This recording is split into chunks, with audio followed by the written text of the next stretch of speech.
rencana pembangunan ala kadarnya.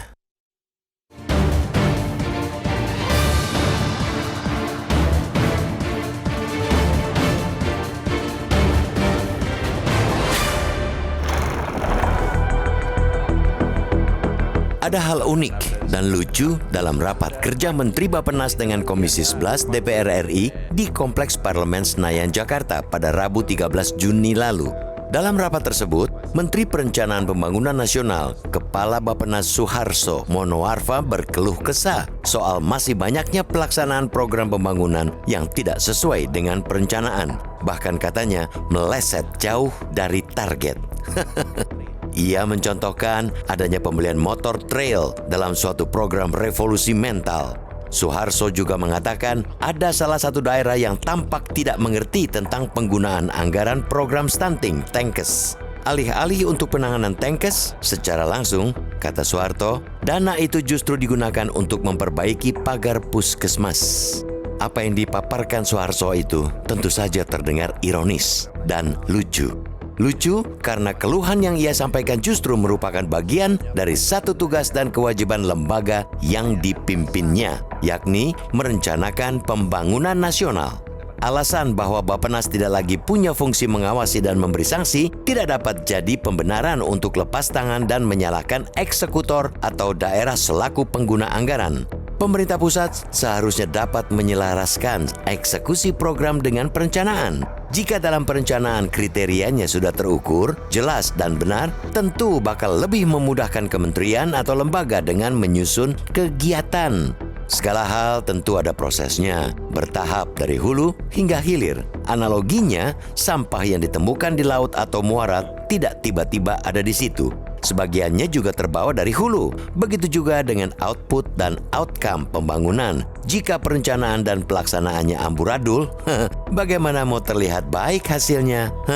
Harus diakui, suka atau tidak suka, dengan adanya replita Rencana Pembangunan 5 Tahun dan GBHN garis-garis besar haluan negara, pembangunan di orde yang telah lalu relatif terlihat rapi dan terencana. Kini semua itu sudah dilupakan. Yang ada hanya anggaran tahunan sehingga pembangunan bersifat temporer yang seringkali tidak jelas arahnya. Salah satu contohnya adalah program penanganan Tenkes yang sudah bertahun-tahun. Hingga kini belum beres hasilnya. Begitu juga program revolusi mental yang hingga kini baru sebatas jargon. Padahal sudah berapa banyak dana telah digelontorkan untuk kedua program tersebut. Belum lagi program di bidang tata kota, pertanian, kesehatan, pendidikan, dan lain-lain. Persoalan-persoalan di sektor itu tidak pernah tuntas dan selalu berulang lantaran tidak direncanakan dengan matang dan sungguh-sungguh. Sekali lagi, harus kita tegaskan, keberhasilan dengan kesinambungan pembangunan hanya bisa dilakukan dengan membuat rencana jangka panjang yang dilakukan setahap demi setahap. Harus diakui, kini langkah itu semakin ditinggalkan. Mengembalikan Bappenas menjadi lembaga pengawas yang terlalu berkuasa dan berwenang memberi sanksi seperti masa Orde Baru tentu saja bukanlah solusinya. Jangan sampai lembaga itu terjebak menjadi calo proyek.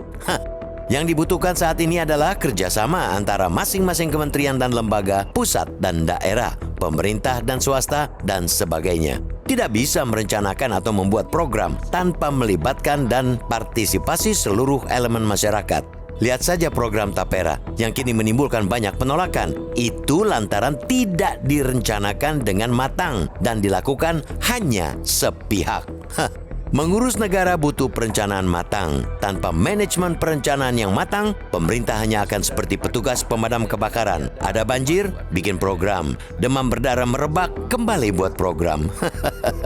Tidak pernah tuntas dan berkesinambungan. Hal itu karena tidak direncanakan dengan matang dan saksama, hanya bersifat parsial serta temporal.